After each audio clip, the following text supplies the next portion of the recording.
Sejam todos muito bem-vindos a mais um Mergulho Profundo. Olá a todos. É sempre um prazer enorme abrir esse espaço para mentes curiosas, né? Aquelas pessoas que buscam entender a arte de viver com um pouco mais de clareza. Com certeza. E o tema de hoje vai exigir bastante clareza. Pois é. A nossa missão na análise de hoje é bem direta. A gente quer extrair sabedoria atemporal sobre como dominar a própria mente. E também como lidar com aquelas frustrações diárias que parecem, testar a nossa paciência até o limite absoluto. Exato. Para isso, hoje nós vamos explorar as ideias contidas no livro 11 das Meditações de Marco Aurélio. E bom, para quem já acompanha essas nossas discussões filosóficas, já sabe muito bem que não estamos lidando com um tratado acadêmico. Não, de forma alguma. Não foi escrito para impressionar ninguém. Ninguém. É o diário pessoal dele, sabe? O valor real dessa obra está justamente na aplicação prática. Na intimidade de um líder que, no meio do caos, tentava simplesmente ser uma pessoa melhor e manter a sanidade. E é exatamente essa aplicação prática que torna essas reflexões tão vitais para o mundo de hoje. Uhum. Quando a gente analisa essas anotações, fica muito evidente que elas mapeiam dilemas humanos que não envelheceram um único dia. Nada, né? Parece que foram escritos ontem. Pois é. Os problemas que ele tentava resolver naquela época são rigorosamente os mesmos que esgotam a nossa energia mental agora. Tipo, como não perder a cabeça com pessoas difíceis. Exatamente. Como evitar que o medo e a raiva tomem o controle das decisões, ou como entender o nosso papel dentro dessa engrenagem imensa que é a sociedade. Na prática, o que a gente tem em mãos hoje é um verdadeiro manual de sobrevivência mental. Uma tentativa muito honesta de manter a bússola moral alinhada, independentemente do que aconteça do lado de fora. Certo, então vamos desempacotar isso. Porque é um conceito logo no início dessas reflexões que oferece uma lente fantástica para enxergar a nossa própria mente. O conceito da alma racional. Isso. A distinção que ele faz aqui é muito precisa. Diferente das plantas ou dos animais, Onde a finalidade e os frutos acabam sendo colhidos por terceiros, exato. A alma racional possui a capacidade de ver a si mesma, de analisar os próprios movimentos e colher os seus próprios frutos. e tem aquela imagem belíssima associada a isso, né? A esfera da alma. A esfera da alma. A ideia de que a nossa mente se assemelha a uma esfera que brilha com luz própria quando atinge um estado de equilíbrio. Ela não se expande desesperadamente buscando algo do lado de fora e nem se encolhe de medo. Ela simplesmente permanece contida, iluminando a verdade dentro de si mesma. E o que é fascinante nessa imagem da esfera é como ela propõe uma inversão total de perspectiva. Sobre a origem do nosso estresse, né? Sim, sobre a origem do nosso tormento diário. A tendência natural do ser humano é acreditar que os problemas estão no mundo. A gente pensa logo, aquela situação me causa ansiedade. Ou aquele objeto de desejo está me enlouquecendo. Pois é, mas a lógica estoica vira isso de cabeça para baixo. As coisas que tememos ou que cobiçamos freneticamente não vêm atrás de nós. Nós é que vamos atrás delas. Nós é que corremos atrás delas. A serenidade só aparece quando compreendemos que o mundo externo, os eventos, as opiniões alheias, permanecem quietos, Eles são neutros? totalmente neutros. Quem grava um julgamento sobre esses eventos, quem decide que algo é terrível ou maravilhoso, é a nossa própria mente. E se esse julgamento for apagado? A perturbação inteira desmorona. É quase como um passe de mágica. E olha, existe um exercício de desconstrução de ilusões sugerido nessas anotações que é surpreendentemente prático, especialmente quando a gente pensa nos prazeres que nos seduzem hoje em dia. Aquele exercício de quebrar em pedaços pequenos, Esse mesmo. A proposta é pegar algo que parece irresistível e fatiar. O exemplo clássico que a fonte dá é o de uma música envolvente ou de uma dança. certo. Em vez de se deixar levar pelo espetáculo inteiro, a sugestão é decompor a música em sons individuais. Pegar uma única nota e perguntar: será que esse som isolado é capaz de me dominar? Será que só isso tem o poder de me encantar dessa forma? Pois é, e ao fazer isso, com cada nota ou com cada movimento separado de uma dança, a ilusão perde a força. A grandeza da coisa evapora. E se a gente trouxer isso para a nossa realidade moderna, o impacto desse exercício é enorme. Pense no fascínio exercido pelas redes sociais, ou pelo consumismo mesmo. Nossa, sim, é a mesma lógica. Se pegarmos aquele objeto de luxo, sabe? Aquele pelo qual as pessoas se endividam, e o desconstruirmos mentalmente, Em pedaços de plástico, metal, couro costurado. a aura de desejo desaparece. É só material. Se pegarmos a aprovação nas redes sociais e a reduzirmos a tipo pixels acendendo em uma tela de vidro, A gente percebe o quão pouco isso realmente vale. ao quebrar as coisas em suas partes mais fundamentais, nós removemos o verniz que nos escraviza. Mas olha só que curioso, há uma exceção muito clara para essa regra de desconstrução, né? Sim, há um limite. A orientação é aplicar esse bisturi analítico a absolutamente tudo na vida, para enxergar a insignificância das coisas externas, exceto a virtude, Essa é a grande ressalva. E é o que nos salva do niilismo. porque senão a vida seria só um vazio. Exato. A ideia não é olhar para o mundo e dizer que nada importa, que a vida é sem graça. O objetivo de desconstruir os prazeres efêmeros é justamente limpar o terreno para focar no que tem valor inabalável. A virtude? A virtude, a integridade, o ato de ser uma pessoa justa e de bem.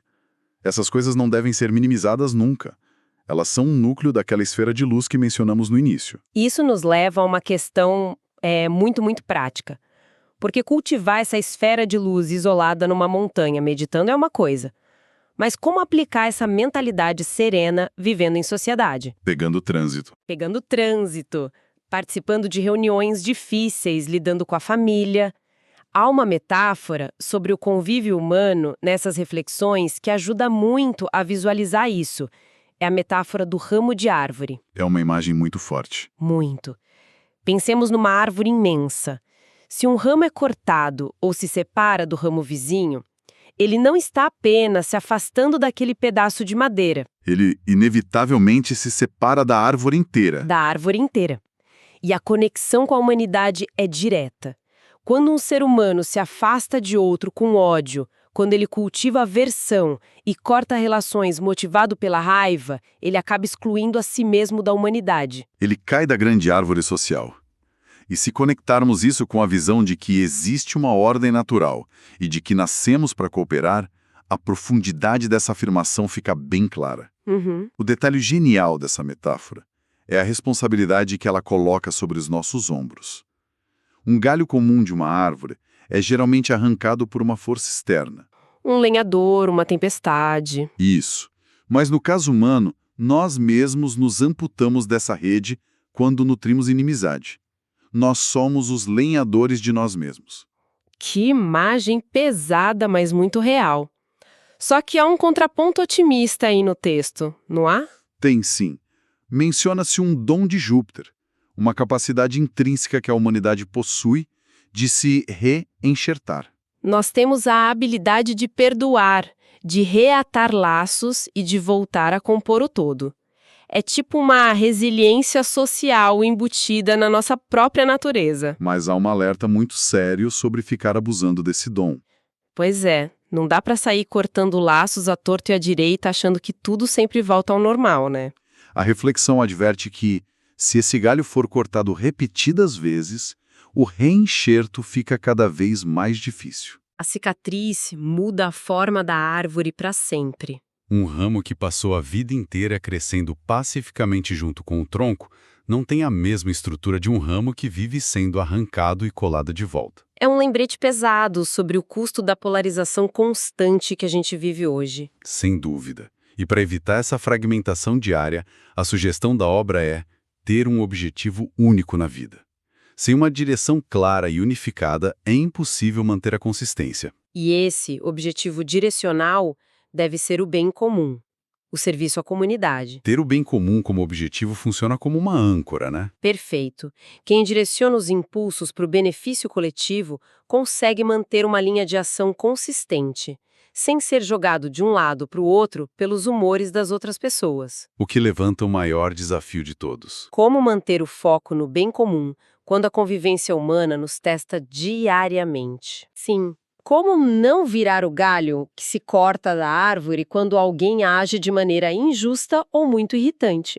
É nesse ponto que as anotações entram no terreno das estratégias práticas de defesa mental.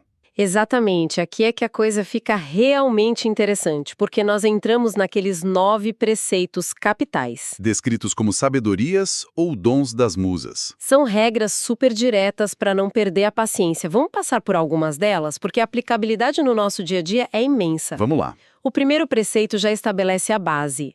Nascemos uns para os outros, ponto. Mas o terceiro preceito muda completamente o jogo da empatia. Muda tudo. Ele propõe que, se alguém faz algo errado, faz por ignorância, contra a própria vontade. E agora, sejamos honestos. Isso soa lindo na teoria, mas quando alguém nos prejudica de propósito no trabalho ou age com pura maldade no trânsito, é bem difícil pensar, essa pessoa está apenas privada da verdade. Como a gente aplica isso sem parecer ingenuidade? Exato. Essa é uma dúvida muito comum de quem se depara com esse texto pela primeira vez. Mas a lógica por trás desse terceiro preceito é profunda e zero ingênua. Por quê? A filosofia entende que todo ser humano busca o que acredita ser o bem para si mesmo. Quando alguém age de forma egoísta, cruel ou corrupta, essa pessoa está operando sob um cálculo moral quebrado. Ela acha que está fazendo um bom negócio. Ela genuinamente acredita, na sua profunda ignorância, que tirar vantagem do outro vai lhe trazer felicidade ou paz. E nós sabemos que isso é uma ilusão enorme. Então, enxergar o erro alheio como ignorância não é, passar a mão na cabeça da pessoa, nem isentá-la das consequências legais dos atos dela. De forma alguma. É uma tática de proteção interna. Se entendermos que a pessoa está agindo como uma máquina desregulada, cega para a verdadeira virtude, a nossa raiva se transforma em pena. Ou, pelo menos, em uma indiferença saudável. Exato. A ofensa perde o poder de perfurar a nossa esfera de luz. Faz muito sentido. É quase como não levar para o lado pessoal, porque o defeito está na lente do outro. E o sexto preceito ajuda muito nessa perspectiva de distanciamento, porque ele traz um choque de realidade inegável. O lembrete da mortalidade. Ele nos lembra que a vida é extremamente curta e que, muito em breve, tanto nós quanto as pessoas que nos irritam estaremos enterrados. É um verdadeiro balde de água fria na nossa arrogância. Quando a gente coloca a mortalidade na balança, sabe aquela discussão acalorada de internet?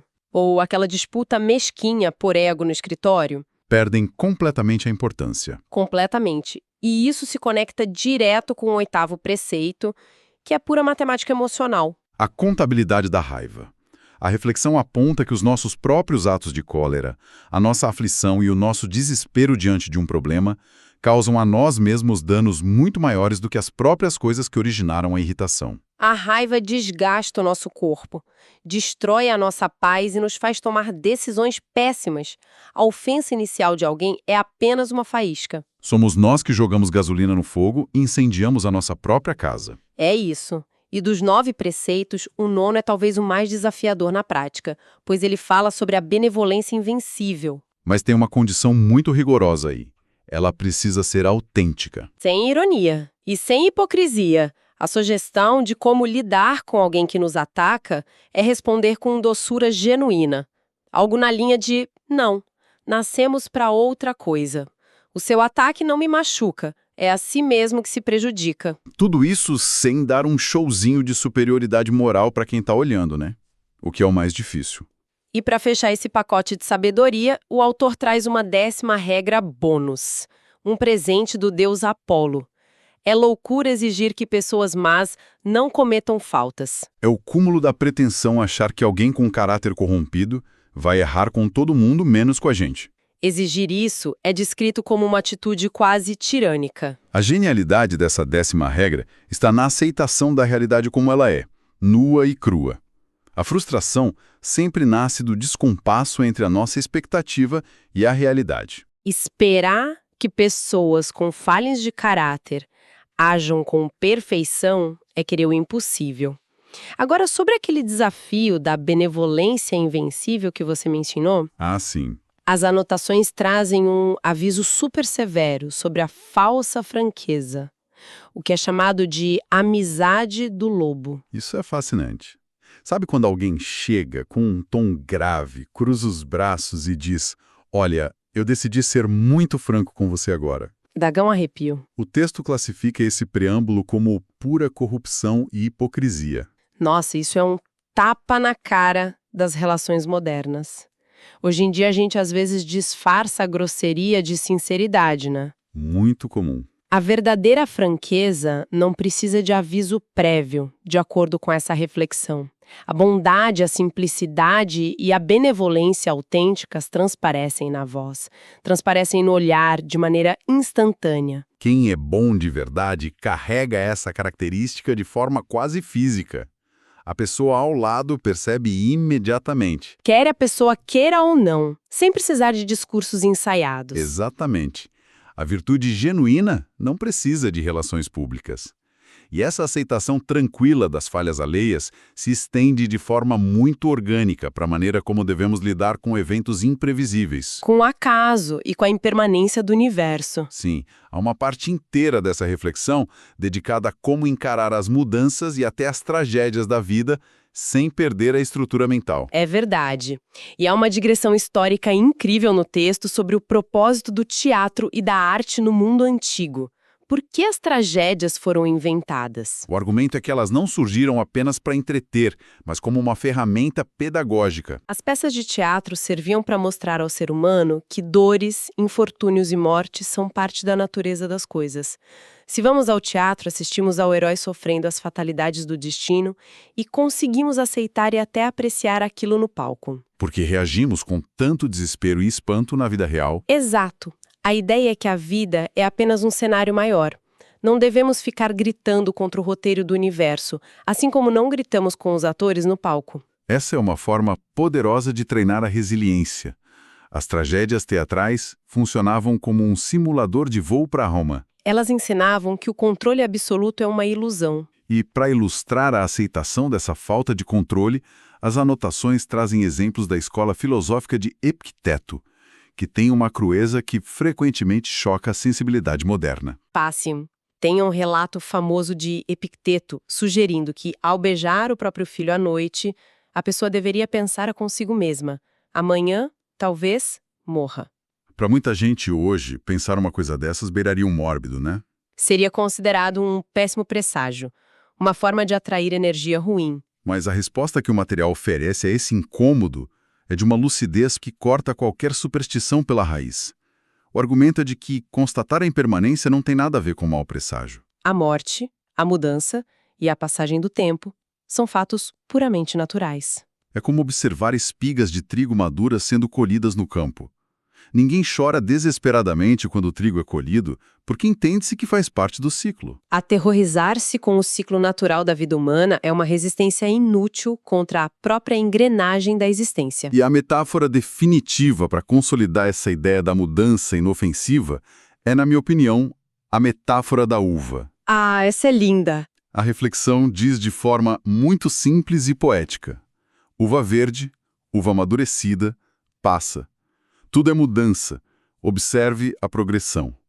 Em nenhum momento dessa transformação, a uva deixa de existir para virar um não ser. Um vácuo assustador. Isso.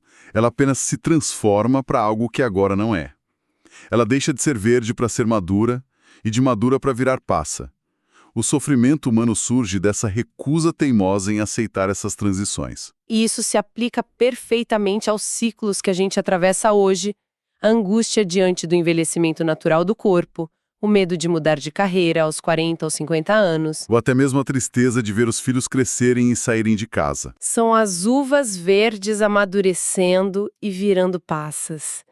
Tentar congelar o tempo ou exigir que a realidade não mude é o que a filosofia classifica como insanidade. A frase exata usada para ilustrar essa teimosia é fantástica: pretender um figo no inverno. Pretender um figo no inverno. É coisa de loucos exigir frutos fora da estação natural. É o resumo perfeito da origem de nossas ansiedades diárias. Nós queremos que as pessoas difíceis sejam anjos, que a juventude dure para sempre, que as nossas posses nunca estraguem e que o sucesso seja permanente. E ao lutar contra o fluxo da natureza, nós criamos o nosso próprio inferno particular. A sabedoria proposta não é a passividade de quem não se importa com nada, mas a altíssima inteligência de se alinhar com a realidade. Ao aceitar que tudo é uva verde e passa, a mente encontra sua paz. E a esfera da alma, que a gente comentou lá no começo, volta a brilhar com luz própria. Então, amarrando tudo isso, se fôssemos resumir a essência do que exploramos nesse longo e riquíssimo material, a chave para uma mente blindada contra o caos reside inteiramente no controle dos nossos julgamentos. Os eventos lá fora, as agressões verbais no escritório, os imprevistos financeiros e as mudanças inevitáveis do tempo não têm o poder de invadir a nossa esfera racional. Somos nós que concedemos esse poder a eles, através do significado catastrófico que damos às coisas. A nossa raiva e as nossas reações destemperadas cobram um preço interno infinitamente mais caro do que a ofensa que as provocou. Além disso, não podemos esquecer da nossa responsabilidade como membros de uma mesma comunidade. Cada vez que deixamos o ódio vencer, nós cortamos um galho da árvore universal, esquecendo que somos todos construídos para atuar em conjunto. Lidar com um comportamento tóxico alheio exige não a fúria cega, mas a clareza firme de quem entende que o outro frequentemente está apenas ignorante da verdadeira virtude. É uma síntese precisa. Quando a gente transfere a responsabilidade da nossa paz, tirando do ambiente externo e colocando no tribunal do nosso próprio guia interior, nós recuperamos a autonomia da vida. É a diferença entre ser a folha seca jogada pelo vento e a rocha contra a qual as ondas batem constantemente sem conseguir movê-la. E para garantir que toda essa análise não fique apenas flutuando no plano teórico, mas de fato ganhe tração no dia a dia, há uma provocação final fantástica extraída dessas reflexões que serve como um radar de autoobservação. As 4 separações. Exatamente. É mencionado um alerta muito firme sobre 4 separações do guia interior. São 4 pequenas rebeliões da mente que nós devemos monitorar constantemente. A primeira rebelião é nutrir ideias puramente desnecessárias e imaginárias que só geram ansiedade. A segunda são os pensamentos que quebram a harmonia social, o isolamento e a aversão ao próximo. A terceira é a falta de autenticidade. Manifestar palavras e emoções falsas que não surgem do fundo do nosso ser. E a quarta separação, que é a considerada mais destrutiva, é permitir que a parte racional, que é o piloto do nosso corpo, se submeta e seja escravizada pelas dores e prazeres físicos momentâneos. A provocação que deixamos para quem nos acompanha hoje é justamente esta. Ao olhar para sua rotina, para suas reações automáticas e pequenas irritações, qual dessas 4 pequenas rebeliões está secretamente no controle do seu volante no dia de hoje? É o excesso de cenários catastróficos imaginários? É o impulso de se isolar e julgar todo mundo? É a máscara social e as palavras insinceras? Ou é a pura rendição à preguiça e aos impulsos do corpo? Fica o convite para que cada um observe a própria esfera da alma bem de perto. E para fechar o nosso encontro, se essa discussão gerou algum estalo ou nova perspectiva, e para quem está acompanhando esse mergulho profundo pelo YouTube, o pedido é simples. Deixe um comentário logo aqui embaixo dizendo qual das metáforas discutidas hoje fez mais sentido na prática para você. Foi a de desconstruir o prazer em pequenas partes. A árvore social e o ramo cortado. Ou a transformação inevitável da uva em passa. Conta pra gente. Inscreva-se no canal para não perder as nossas próximas análises e continuar expandindo o pensamento com a gente. Até a próxima!